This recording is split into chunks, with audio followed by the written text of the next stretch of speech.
Sir ఇక జమిలీ ఎన్నికల పైన మరోసారి చర్చ దారితీసింది సార్. కేబినెట్ అయితే ఆమోదం తెలిపింది. కొన్ని పార్టీలు సుముఖత వ్యక్తం చేస్తే కొంతమంది చేయట్లేదు. ఇంకొంతమంది మౌనంగా ఉన్నారు. జమిలీ ఎన్నికల పైన మీ ఒపీనియన్ ఏంటి సార్? అంటే జరగడం ఓకేనా?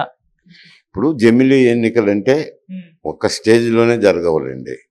ఎందుకంటే కొన్ని శాసనసభలో ఒక సమయంలోనూ కొన్ని శాసనసభ ఒక సమయంలోనూ ఎన్నికలు జరుగుతున్నాయి. అవి కొంచెం రాజ్యాంగానికి సవరణ చేయాల్సింది ఉంటుంది. సవరణ ఏమిట్రానంటే జనరల్గా ఒక ప్రభుత్వం కూలిపోయింది అనుకోండి, ఒక రాష్ట్ర ప్రభుత్వం ఎన్నికైన 2 సంవత్సరాలకే వివిధ కారణాల వల్ల కూలిపోతుంది. 2 సంవత్సరాలు కూలిపోయినప్పుడు ఎన్నికలు జరుగుతున్నాయి కదా. ప్రస్తుత విధానంలో అయితే కనుక 5 సంవత్సరాలకు జరుగుతున్నారు. ఇప్పుడు దాని చట్టం సవరించి రిమైనింగ్ పీరియడ్కి అంటే మిగతా 3 సంవత్సరాలకి జరిపితే అన్నీ ఒకటే మారు వచ్చేదానికి ఎన్నికలకు అవకాశం ఉంటుంది. అడ్జస్ట్మెంట్ కూడా చేయాల్సింది ఉంటుంది. ఒకవేళ ఒక సంవత్సరం ముందర, ఇప్పుడు తెలంగాణ తీసుకుంటే 6 మాసాలు 7 మాసాలు ముందర ఈ శాసనసభ ఎన్నికలు జరుగుతున్నాయి, తర్వాత పార్లమెంట్. అటువంటిది ఒక 6 నెలలు వాళ్ళను పొడిగించేదానికి ఒక చట్టం సవరణ చేయాల్సింది ఉంటుంది.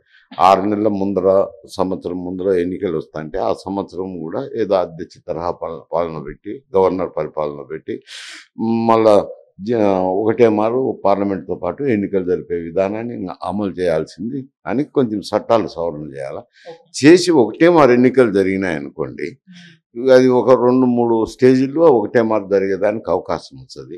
జరిగిన తర్వాత కూడా ప్రభుత్వాలు బయటపోయినప్పుడు ఏం చర్యలు తీసుకోవాలంటే 2 సంవత్సరాలకే పడిపోతే మిగతా రిమైనింగ్ 3 సంవత్సరాలకు జరపడము, ఒక 6 మాసాల ముందు పడిపోతే గవర్నర్ పది, ఇటువంటి చట్టాలు సవరణ చేసినప్పుడు అన్ని ఎన్నికలు ఒకటే మారు జరుగుతాయి. అన్ని ఎన్నికలు ఒకటే మారు జరిగితే అది ఏమవుతుంది అని అంటే రేపు పొద్దున అడ్మినిస్ట్రేషన్కు ఇబ్బంది లేకుండా ఉంటుంది. పరిపాలనకు 5 సంవత్సరాలు సాఫీగా పరిపాలన జరుగుతుంది. ఇప్పుడు ఈ దేశంలో ఎక్కడో ఒక చోట ఏదో ఎన్నిక జరగటము, ఆ ఎన్నికల ప్రసహనం అంతా 2 మాసాలు 3 మాసాలు ఉంటుంది. దేశం దృష్టి అంతా ఎన్నికల వైపే ఉంటుంది. ఇప్పుడు హర్యానా, తర్వాత మహారాష్ట్ర, కొన్ని 2-3 రాష్ట్రాలకు జరుగుతాయి. ఇప్పుడు దేశం దృష్టి అంతా ఆ ఎన్నికల ప్రసహనం మీదనే దృష్టి కేంద్రీకరించబడుతుంది. అటు కేంద్ర ప్రభుత్వం కానీ అటు రాష్ట్ర ప్రభుత్వాలు కానీ ఏం జరుగుతుంది, ఎట్లా ఉంది అని అటు దృష్టి కేంద్రీకరించడం వల్ల పరిపాలనకు కొంచెం ఇబ్బంది జరుగుతుంది. అందువల్ల జమిలీ ఎన్నికలు మంచిదే. ఎందుకంటే ఎవరైనా వ్యతిరేకించవచ్చు, కాదనలేము అనుకో, ఆ పార్టీ అభిప్రాయాలు. కానీ ఒక విధంగా చూసినప్పుడు దేశం దృష్టిలో పెట్టుకున్నప్పుడు, పరిపాలన దృష్టిలో పెట్టుకున్నప్పుడు, రాష్ట్ర పరిపాలన దృష్టిలో పెట్టుకున్నప్పుడు అన్నీ ఒక మారు జరిగితే ఆ క్రతువు అయిపోతే, ఎన్నికల క్రతువు అయిపోతే మళ్ళీ పరిపాలన సజావుగా ఉంటుంది కదా. అభివృద్ధి కార్యక్రమాల పట్ల అయితేనేమి, సంక్షేమ కార్యక్రమాల పట్ల అయితేనేమి ప్రభుత్వాల దృష్టి సారించేదానికి దృష్టి పెట్టి చేయటానికి ఒక 5 సంవత్సరాల కాలం ఉంటుంది. ఇప్పుడు ఏమవుతుంది అంటే ఇప్పుడు ఈ దేశంలో ఎక్కడో చోట ఎన్నిక జరుగుతుంటే రాజకీయ పార్టీలన్నీ అటువైపు దృష్టి కేంద్రీకరిస్తూ ఉంటారు. కానీ ఇప్పుడు సార్ మీరు అన్నట్టు హర్యానా, మహారాష్ట్ర, మళ్ళీ 2026లో తమిళనాడులో ఎలక్షన్స్ ఉన్నాయి. ఇవి 2029లో అంటున్నారు మరి జమిలీ ఎన్నికలు. అప్పుడు వస్తే కానీ ఇవి 2-3 సంవత్సరాల పాలనలో ఉంటాయి. అవి వాటికైతే నష్టం జరిగే అవకాశం ఉంది. ఎట్లా ఇంకొక స్టేజ్లో చేస్తారంటే ఒకటే స్టేజ్లో చేయరు. ఒకటే స్టేజ్లో చేయాలంటే కష్టమవుతుంది. ఇప్పుడు హర్యానా ఇవి జరుగుతాయి, మధ్యలో వచ్చినాయి అంటే ఇంకా ఒక 4 సంవత్సరాలు ఉంటుంది అన్నమాట. 4 సంవత్సరాల తర్వాత కొంచెం ఒక 6 మాసాలు ముందుకు జరిపేస్తుంది. దానికి ఏం ఇబ్బంది ఉంది? ఇబ్బంది లేదు కదా. మరీ పూర్తి కాలం అంటే బాధపడుతుంది. చట్టాలు సవరణ చేయాల. ఇప్పుడు ఈ జమిలీ ఎన్నికలు ఒక మారు జరుగుతాయి. జరిగినాక రాష్ట్ర ప్రభుత్వాల్లో వివిధ కారణాల వల్ల పడిపోయినప్పుడు సంవత్సరానికే పడిపోయింది అనుకోండి, ఆ రిమైనింగ్ పీరియడ్ జరపాల్సింది 4 సంవత్సరాలకి ఎన్నిక జరపాల్సింది ఉంటుంది.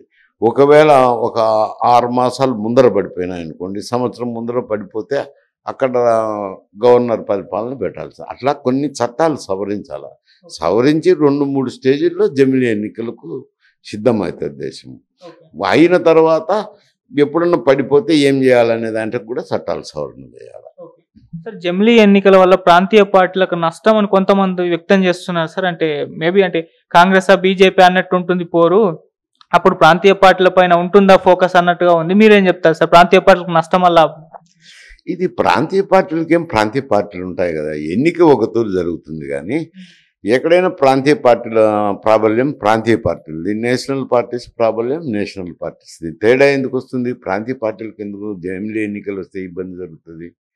జరగదు కదా, ఎక్కడ జరిగే ఎన్నికలు అక్కడ జరుగుతుంటాయి. ఏంట సార్ ఇప్పుడైతే దీనిపైన చంద్రబాబు నాయుడు గారు అండ్ జగన్మోహన్ రెడ్డి గారు, కేసీఆర్ గారు వీళ్ళైతే స్పందించలేదు. మరి వీళ్ళు యాక్సెప్ట్ చేసే అవకాశం కనిపిస్తుందా లేదా సార్? అంటే ఇది ఒకటి, మరి రాజ్యాంగం సవరించినప్పుడు సగం రాష్ట్రాలు ఆమోదం తెలపాల్సి ఉంటుంది.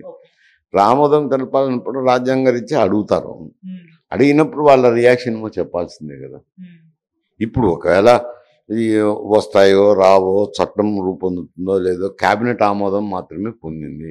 క్యాబినెట్ ఆమోదం పొందిన తర్వాత పార్లమెంట్లో ప్రవేశపెట్టాలా, దాన్ని చట్టంగా తీసుకురావాలా, ఇవన్నీ తీసుకొచ్చినప్పుడు కూడా వాళ్ళ ప్రాతినిధ్యం ఉన్నాయి కదా, ఎంపీలు ఉన్నారు కదా, ఉండినప్పుడు వాళ్ళు ఎట్ట ఓటింగ్ చేస్తారు, ఏమి వాళ్ళ అభిప్రాయాలు అప్పుడు తెలుస్తాయి. ఇప్పుడైతే రేవంత్ రెడ్డి గారు ఇక్కడైతే ఆయన విమర్శించేశారు, జమిలీ ఎన్నికల పేరుతో బీజేపీ ఒక కుట్రకు పాల్పడుతుంది, వీటిని మనం యాక్సెప్ట్ చేయొద్దు, మనం అంతా ఏకదాటి మీద ఉందామని చెప్పేసి ఆయన ఏదో ఆయన తరహాలో చెప్పారు సార్. మరి ఆయన ఉద్దేశం మీ ఒపీనియన్? అంటే అది కాంగ్రెస్ పార్టీ అభిప్రాయమే, అతను మాట్లాడతారు, వేరే మాట్లాడడానికి లేదు. కాంగ్రెస్ పార్టీ అయితే జమిలీ ఎన్నికలను వ్యతిరేకిస్తున్నారు, దానికి అనుగుణ్యంగానే అతను కొంచెం తీవ్ర స్వరంలో మాట్లాడిండొచ్చు. కానీ వ్యతిరేకించాల్సిన అవసరం లేదు అంట నా పర్సనల్ అభిప్రాయం. అడిగితే నేను చెప్పేది ఏమిటంటే అది వ్యతిరేకించాల్సిన అవసరం లేదు. ఎవరికైనా, కాంగ్రెస్ పార్టీకైనా, బీజేపీకైనా, ఇవి ప్రాంతీయ పార్టీలకైనా కానీ ఎవరికైనా ఒకటే, ఎన్నిక ఒకటే కదా. అది ముందు వచ్చిందా వెనుక వచ్చిందా కాదు కదా. ప్రజల తీర్పు, ప్రాంతీయ పార్టీలకైనా వారికి అభిమానం ఉంటే తీర్పు చెప్తారు, లేదంటే లేదు. ఈ జమిలీ ఎన్నికల వల్ల ప్రాంతీయ పార్టీలకు నష్టం జరుగుతుందని అనుకోవడం పొరపాటే. కాంగ్రెస్ పార్టీ కూడా తమకు నష్టమని అనుకోవడం పొరపాటే అంటారు. సో 2029 నుంచి అని అంటున్నారు సార్, మరి అప్పటి నుంచి అయ్యే అవకాశం ఉంది. ఇప్పుడు ఎలా సెలెక్ట్ చేస్తారు సార్ దీన్ని? మద్దతు ఎంతవైపు దొరుకుతుంది? ఇప్పుడు చెప్పలేము. వాళ్ళు జమిలీ ఎన్నికలకు క్యాబినెట్ ఆమోదం తెలిపినారు, అవి పార్లమెంట్లోకి రావాలా. పార్లమెంట్లోకి వచ్చినప్పుడు చట్టానికి రూపకల్పన చేస్తే అప్పుడు మేము కరెక్ట్గా చెప్పచ్చు. నాకు తెలిసి అయితే ఇది ఒక స్టేజ్లో చేయలేరు, 2-3 స్టేజీల్లో కలిపిన తర్వాత, ఒక ప్రాసెస్ అయిన తర్వాత 2-3 స్టేజీల్లో అప్పుడు దేశమంతా ఒకటే ఎన్నిక వచ్చేదానికి అవకాశం ఉంది. అవి వచ్చిన తర్వాత పడిపోయినప్పుడు ఏమిటనే దానికి కూడా తగు జాగ్రత్తలు ఈ చట్టంలోనే పొందుపరచాల్సింది ఉంటుంది. అంటే పడిపోతే ఏం చేయాలన్న దానిపైన ఇప్పుడే డిసిజన్ తీసుకోవాలా సార్, లేకుంటే? ఇప్పుడే డెసిషన్ తీసుకోవాలి. ఎందుకంటే ఇప్పుడు 2-3 స్టేజీల్లో కష్టపడి ఒకటే ఎన్నిక జరుపుతారు, రాష్ట్రాలకు కానీ దేశానికి కానీ. జరిపినాక మళ్ళీ